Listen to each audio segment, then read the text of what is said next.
इस कार्यक्रम के प्रायोजक हैं We are the Frontline Group. हुनर है तो कदर है।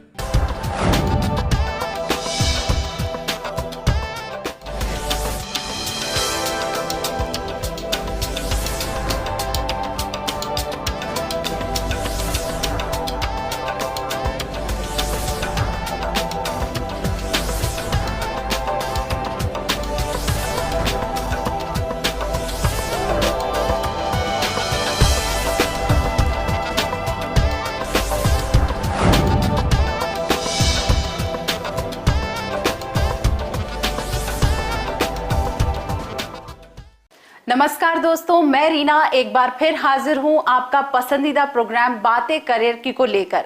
जिस पल का आपको बेसब्री से इंतजार था वो आ गया है। जी हां, हम बात कर रहे हैं हाल फिलहाल में आए 12वीं के बोर्ड रिजल्ट्स की। हम कामना करते हैं कि परीक्षा में आप सब अच्छे अंकों से पास हुए होंगे और आगे चुनने वाले करियर की रिसर्च में जुट गए होंगे। आपको इसी रिसर्च में मदद करने के लिए इस हफ्ते हम आपके लिए लेकर आए हैं चुनकर कुछ खास ऑप्शंस। तो देर किस बात की, शुरुआत करते हैं इस एपिसोड की और सबसे पहले देखते हैं हाइलाइट्स। जानेंगे sewing machine operator job role के बारे में, मिलेंगे करियर काउंसलर से, स्किलिंग इंडिया में जानेंगे जौनती गांव की महिलाओं के बारे में, देखेंगे employment news. Segment skilling India में देखेंगे जौनती गांव की महिलाओं की कहानी, जिन्होंने आत्मनिर्भर होने का जज्बा दिखाया और बढ़ चढ़कर हिस्सा लिया। किसने कहा सफल होने के लिए नौकरी करना जरूरी है? अगर किसी में सीखने की चाह हो तो इंसान कुछ भी कर सकता है, कोई बंदिश उसे रोक नहीं सकती। ऐसा ही जज्बा दिखाई दिया जौनती गांव की महिलाओं में, जो अपने बंधनों से बाहर निकलकर कौशल विकास से जुड़ गई हैं। लड़कियां गांव की हैं तो वो घर से बाहर तो जा नहीं सकती थी। गांव के अंदर सेंटर खुला तो यहाँ पे सब कुछ सीख सकती हैं, लेडीज़ एंड गर्ल्स।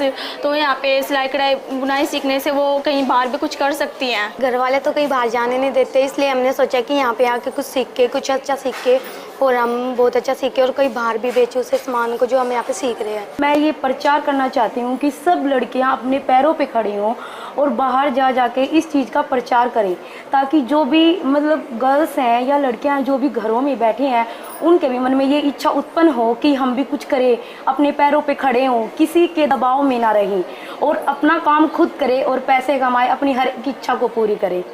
जौनती राजधानी दिल्ली शहर के उत्तर पश्चिम पहाड़ी इलाके में स्थित एक छोटा सा गांव है, जहां बुनियादी सुविधाओं की बहुत कमी है। इस गांव की महिलाओं ने घर की दहलीज लांघी और निकल पड़ी आत्मनिर्भर होने की राह पर। इन सभी महिलाओं ने गांव में लगे कौशल विकास कार्यशाला में दाखिला लिया और हुनरमंद होने का जज्बा दिखाया। महिलाओं ने कार्यशाला में कढ़ाई सिलाई के साथ साथ कपड़ों की टाई एंड डाई आदि भी सीखा। पैसे की बहुत अहमियत है, हम इस बात को नकार नहीं सकते। तो अगर महिला एक स्किल सीखेगी तो वो आत्मनिर्भर होगी, इंडिपेंडेंट होगी और उसके परिवार में भी लोग उसका को रिस्पेक्ट करेंगे। जो कामकाजी महिला है, जो 4 पैसे परिवार में लाती है, आप अगर देखें तो परिवार में उसकी जो है रिस्पेक्ट बढ़ जाती है। इस गांव की कई महिलाएं ऐसी हैं जो ये कोर्स करके अपनी जिंदगी में आगे बढ़ना चाहती हैं। वो खुद का व्यापार शुरू करने, यहाँ से सीखी हुई कला का अपने व्यापार में प्रयोग करना चाहती हैं, जिसमें इनको कई संस्थाएं भी सहयोग कर रही है। ये आइडियाज इनको बताएं कि मार्केट ले जाके कि क्या लेटेस्ट ट्रेंड चल रहा है, ऐसे मार्केट करना है, कहाँ मार्केट करना है, वो हैंडलिंग जो हम करेंगे इनके लिए। और मार्केटिंग हमारा ज़्यादा फोकस है, क्योंकि स्किल सिखाना और सिखा देने तक लिमिट नहीं रहना, क्योंकि ऐसे स्किल ट्रेनिंग देने का नहीं यहाँ पर मार्केटिंग सपोर्ट ना दे पाए। तो हम चाह रहे हैं कि वो एज पूरा आगे तक लेकर जाए उन्हें। अगर आप भी इन महिलाओं की तरह आत्मनिर्भर होना चाहती हैं, तो तुरंत शुरुआत करें। इस तरह अपने पसंद के किसी भी स्किल में हुनरमंद होकर आप निश्चित तौर पर सफलता पा सकते हैं। जानेंगे और भी करियर ऑप्शंस के बारे में, लेकिन इससे पहले लेते हैं एक छोटा सा break.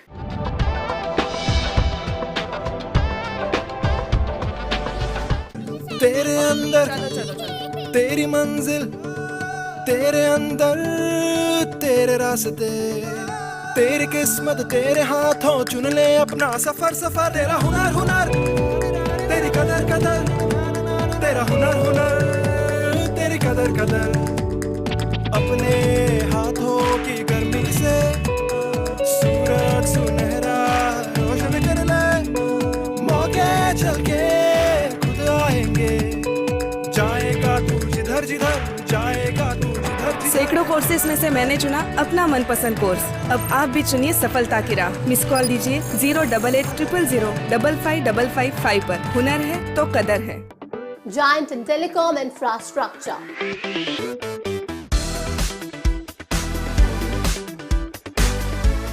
Customer trustworthy services.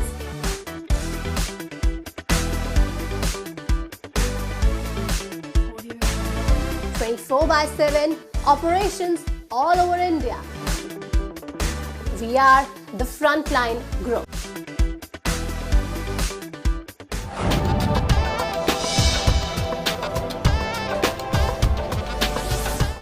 Computer के क्षेत्र में नए आविष्कारों ने अनेक सेक्टर में युवाओं के लिए नए रोजगार के अवसर खोले हैं। इन्हीं में से एक क्षेत्र है आईटी का। सीएस और आईटी के बारे में अधिक जानने के लिए देखेंगे ये सेगमेंट, जिसका नाम है करियर निर्माण।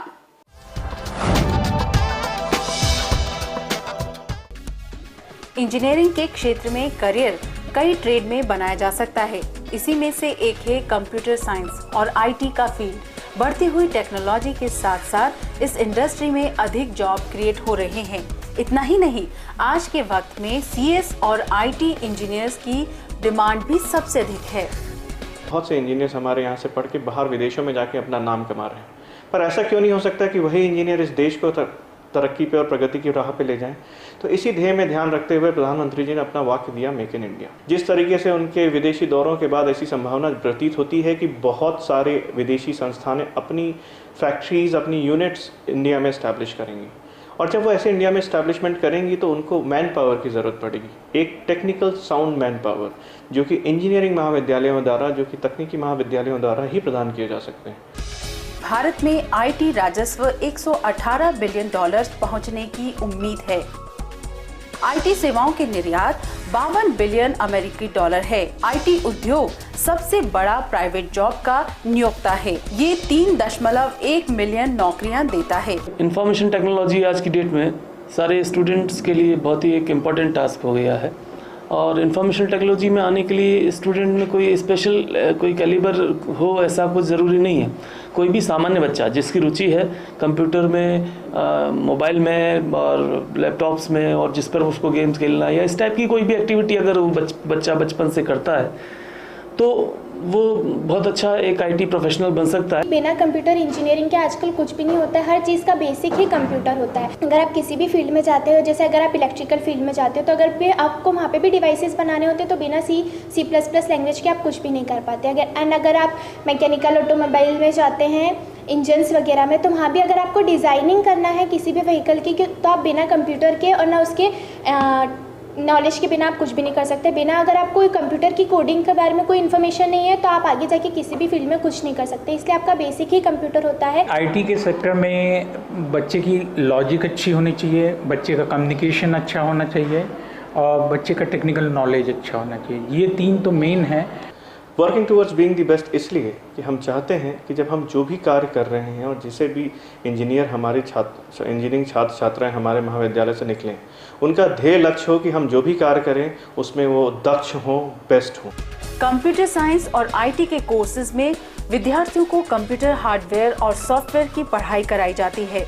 तेजी से डेवलप होती आईटी फील्ड के लिए उनको कंप्यूटर लैंग्वेजेस जैसे C++, जावा, ओरेकल सिखाई जाती है और कंप्यूटर हार्डवेयर के बारे में भी बताया जाता है। इंजीनियरिंग के छात्र फर्स्ट ईयर में जो एडमिशन लेते हैं तो फर्स्ट ईयर में बेसिक सारी ब्रांचेस के बारे में सारी जानकारी दी जाती है। जैसे मैकेनिकल इंजीनियरिंग की हमारी वर्कशॉप है, कारपेंट्री सिखाई जाती है, उसमें लैब स्मिथिंग सिखाई जाती है, टिन स्मिथिंग सिखाई जाती है, प्लस इलेक्ट्रिकल की बेसिक टेक्नोलॉजी के बारे में जानकारी दी जाती है, और इलेक्ट्रॉनिक्स एंड कम्युनिकेशन की बेसिक जानकारी दी जाती है, कौन से डायल होते हैं, ट्रांसफार्मर्स होते हैं, plus basic physics, chemistry, mathematics रहता है।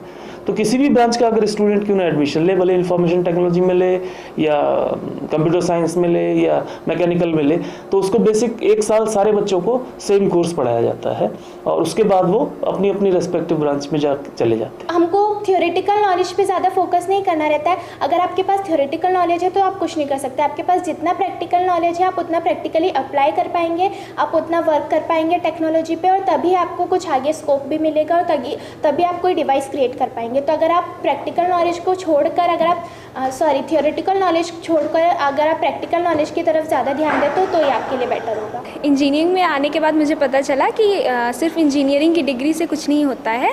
हमें आईटी की फील्ड में और आगे जाना चाहिए। हमें कम्युनिकेशन स्किल पे ज़्यादा ध्यान देना चाहिए, हमें एप्टीट्यूड पे ज़्यादा ध्यान देना चाहिए। ये क्षेत्र पूरी तरह से प्रोग्रामिंग पर निर्भर करता है। कोर्स की पढ़ाई के दौरान आपको अनेक प्रकार की प्रोग्रामिंग के बारे में पढ़ाया जाता है। इनमें मास्टर बनकर आप अच्छा कैरियर बना सकते हैं। कंप्यूटर साइंस का भविष्य तो हमेशा ही आगे रहेगा, क्योंकि आजकल हर चीज़ जो है ऑटोमेटेड होते जा रहा है। ऑटोमेशन हर फील्ड में है। पहले कंप्यूटर आपके डेस्क पे होता था, उससे पहले भी ये बहुत बड़ा स्पेस लेता था। अब क्या है, सबके हाथ में कंप्यूटर है, इस इन फॉर्म ऑफ मोबाइल। तो आप देखते हो मोबाइल में कितने सारे एक्टिविटीज़ हैं और उसमें भी नए नए इनोवेशंस होते जा रहे हैं। तो इस हिसाब से बहुत ही कंप्यूटर साइंस का आगे के लिए भी, फ्यूचर के लिए भी बहुत ही उपयोगी है। जिन्होंने कोर्स कंप्लीट कर लिया है उनके लिए तो बहुत सारे सेक्टर्स अवेलेबल हैं, और यानी वो आईटी सेक्टर में तो जा ही सकते हैं। उसके अलावा भी उनके लिए एकेडमिक्स फील्ड भी खुला हुआ है। वो अपना हायर एजुकेशन लें, एमटेक करें, पीएचडी करें, and there is a sky is the limit. किसी कॉलेज से बीटेक की पढ़ाई करने के बाद आप आईटी के क्षेत्र में अच्छी शुरुआत कर सकते हैं। आपको बताएंगे एक नए स्किल के बारे में जिसमें आप सर्टिफिकेट लेकर नौकरी पा सकते हैं। भारत सरकार ने युवाओं की योग्यता को निखारकर रोजगार दिलाने की जो शुरुआत की है, उससे बहुत से लोगों को राहत मिली है। देश भर से बेरोजगार लोग आगे आ रहे हैं और हुनरमंद हो रहे हैं। विभिन्न प्रकार के स्किल्स में सर्टिफिकेट कोर्स प्रदान किए जा रहे हैं। कि मैंने कई जगह नौकरी की मगर मैं टिक के नहीं कर पाया, कभी 1 महीना कभी 2 महीना, क्योंकि मैं एक हेल्पर ग्रेड में था। मेरे पास कोई टेक्निकल नहीं था। मैं कहीं करता, मेरी बार बार जॉब छूट जाती थी, तो मुझे प्रॉब्लम आती थी। तो मैंने प्रॉब्लम का सॉल्यूशन देखा, कोर्स करके टेक्निकल हो जाएगा मेरे पास, फिर मुझे जॉब के लिए बार बार भटकना नहीं पड़ेगा। मैं इसको, और मुझे इसमें फ्यूचर भी दिख रहा है। अगर आप घर पर रहने वाली गृहिणी हैं या सिलाई करना आपको रुचिकर लगता है, तो आप सोइंग मशीन ऑपरेटर के स्किल में सर्टिफिकेट हासिल कर सकती हैं। इस कोर्स की अवधि 1 से 3 महीने की है, जिसमें क्लासेस और ऑन जॉब ट्रेनिंग दोनों शामिल हैं। सिलाई में कॉलर सीख लिया है और बाजू सीख ली है और पट्टी सामने वाली सीख ली है, और अभी जोड़ना नहीं सिखाया सर ने, और चाक पट्टी सीख ली है।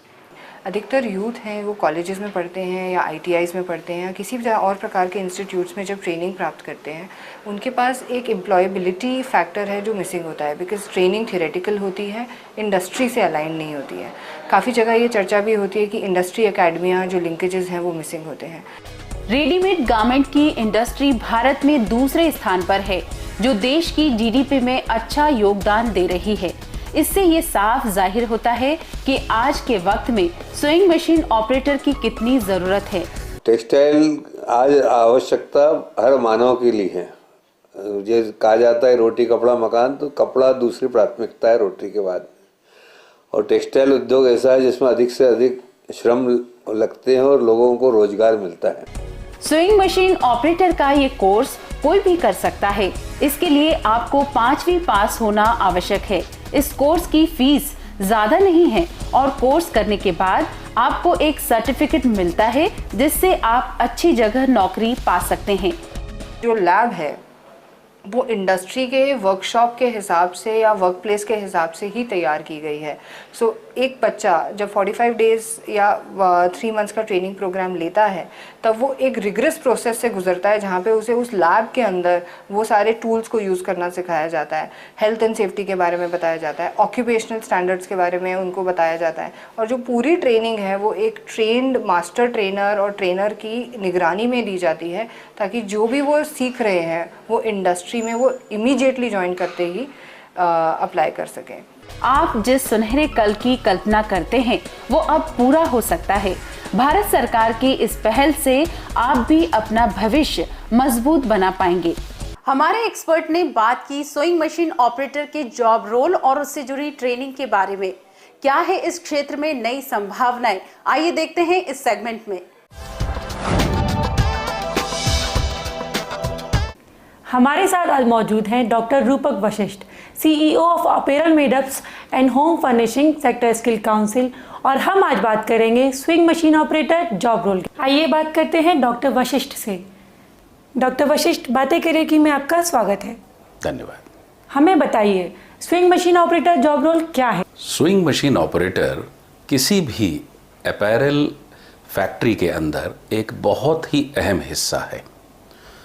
अगर एक फैक्ट्री में 100 लोग काम करते हैं अपैरल फैक्ट्री में, तो उसमें कम से कम 60 से 70 स्विंग मशीन ऑपरेटर्स होते हैं। स्विंग मशीन ऑपरेटर का काम बेसिकली एक कच्चे माल को परिधान में या अपैरल में तब्दील करने का होता है। चाहे वो पेंट हो, चाहे वो शर्ट हो, चाहे वो कोई और परिधान, कोई अपैरल हो, तो ये काम होता है स्विंग मशीन ऑपरेटर का। और जैसा मैंने बताया, किसी भी अपैरल यूनिट में ये एक बहुत ही अहम हिस्सा होता है। आने वाले वक्त में इनकी कितनी ज़रूरत पड़ने वाली? अगले 2 साल में जितनी भी ट्रेनिंग्स इस पर्टिकुलर जॉब रोल के लिए की जाएंगी, उनमें टोटली जितने भी स्टूडेंट्स तैयार किए जाएंगे उन सबको इमीडिएट जॉब मिल जाएगी। तो ये मैं बहुत कॉन्फिडेंस के साथ कह सकता हूँ कि स्विंग मशीन ऑपरेटर, जो एक अपैरल इंडस्ट्री का बहुत अहम हिस्सा है किसी भी फैक्ट्री का, उसकी बहुत ज़्यादा ज़रूरत होने वाली है हमें। और अपैरल इंडस्ट्री में एक अभी भारत सरकार का एक अनुमान, बहुत थोड़ी पहले ही इसका एक अनुमान लगाया गया है कि अपैरल इंडस्ट्री के अंदर करीब करीब 60 लाख और लोगों की ज़रूरत पड़ने वाली है।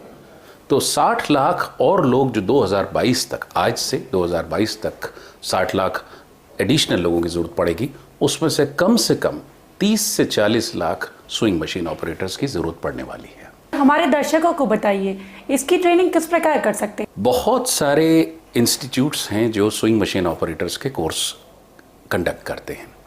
ये 30 से और 40 दिन का, किसी जगहों पे 35 से 50 दिन का भी कोर्स कंडक्ट किया जाता है।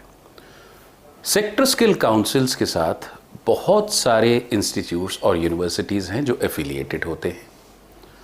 तो बच्चा जो है या स्टूडेंट जो है वो किसी भी सेक्टर स्किल काउंसिल के एफिलिएटेड इंस्टीट्यूट में अपना नाम रजिस्टर करा सकता है और 30 दिन का कोर्स कंडक्ट करके और इमीडिएट एम्प्लॉयमेंट पा सकता है। एक स्टूडेंट जो ये ट्रेनिंग ले चुका है, उसके जॉब की क्या संभावना है? अगले 2 साल तक इस पर्टिकुलर जॉब रोल में जितनी भी ट्रेनिंग्स रहेंगी उनको इमीडिएट एम्प्लॉयमेंट मिलेगी, ये हमारा दावा है।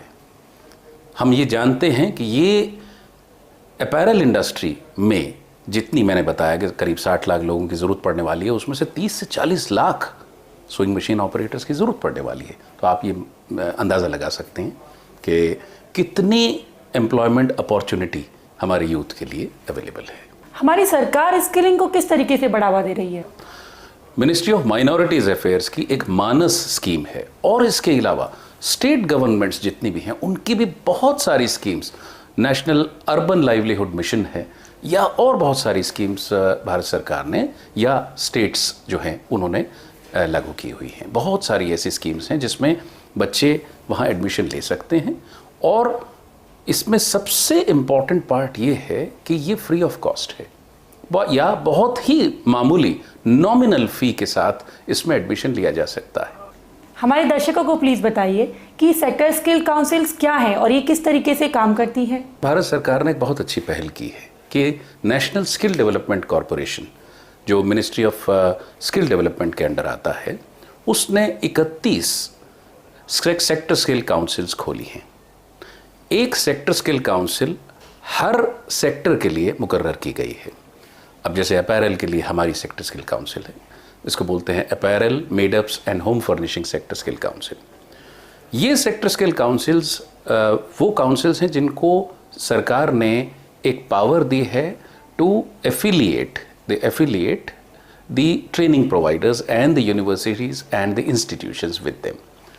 वो यूनिवर्सिटी, उससे पहले एक और बात मैं आपको बताना चाहूँगा कि जो कोर्स करिकुलम लोग पढ़ा करते थे अब तक, और जब वो स्टूडेंट मैन्युफैक्चरर के पास पहुंचता था पढ़ने के बाद और वो उसको ना काफ़ी समझता था, तो ये एक सबसे बड़ा मैंडेट जो सेक्टर स्किल काउंसिल्स को मिला है वो ये है कि पहले नेशनल ऑक्यूपेशनल स्टैंडर्ड्स हर जॉब रोल का हमने फिक्स किया है।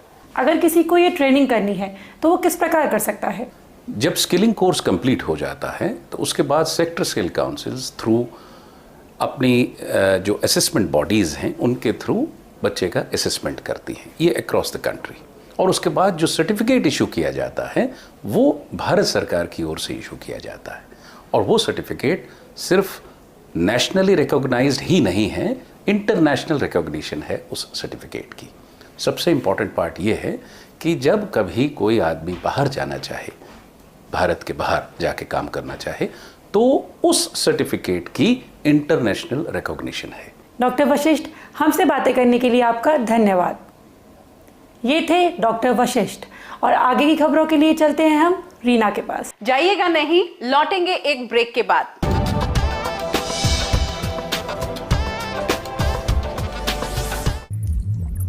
एक मिस्ड कॉल में क्या रखा है? एक मिस्ड कॉल देने से क्या बदल सकता है?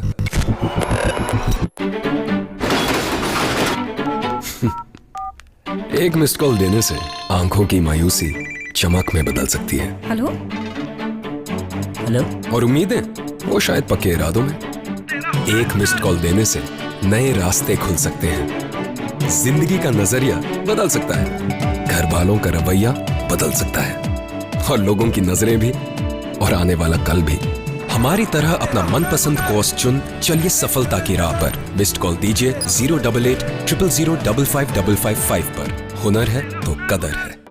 Giant in telecom infrastructure.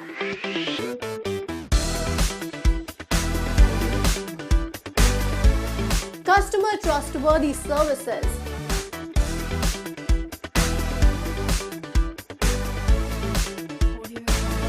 (24/7) operations all over India. We are the Frontline Group.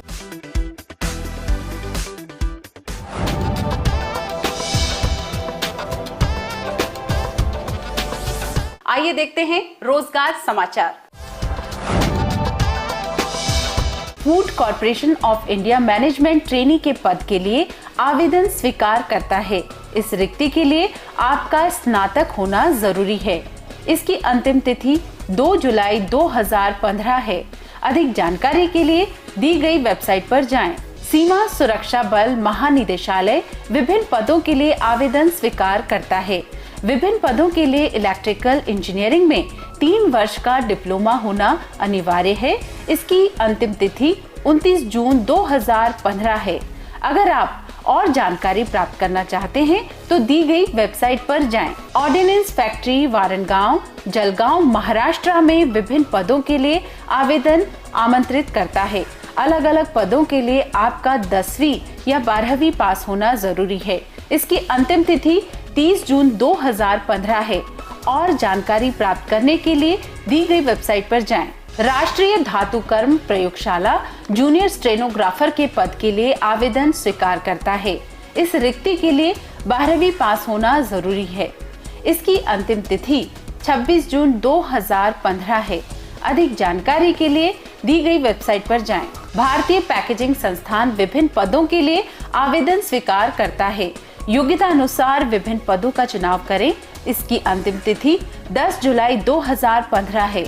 अधिक जानकारी के लिए दी गई वेबसाइट पर जाएं। दोस्तों, आप हमें ईमेल्स जरूर लिखते रहिए। आपके ईमेल्स का हमें बेसब्री से रहता है इंतजार। इससे हमें अपने कार्यक्रम को और भी बेहतर बनाने में मदद मिलती है। हमारा ईमेल आईडी है bckddnews@gmail.com। आप हमें हमारे फेसबुक पेज पर भी फॉलो कर सकते हैं। एपिसोड को दोबारा देखने के लिए आप हमारे यूट्यूब पेज पर भी जाकर सब्सक्राइब कर सकते हैं। तो ये था आज का हमारा कार्यक्रम। हमें उम्मीद है आज का कार्यक्रम आपको जरूर पसंद आया होगा। आज के कार्यक्रम में बस इतना ही। अगले हफ्ते और भी करियर ऑप्शंस के साथ फिर होगी मुलाकात। तब तक के लिए हमारी पूरी टीम को दीजिए इजाजत। नमस्कार। इस कार्यक्रम के प्रायोजक थे हुनर है तो कदर है। We are the Frontline Group.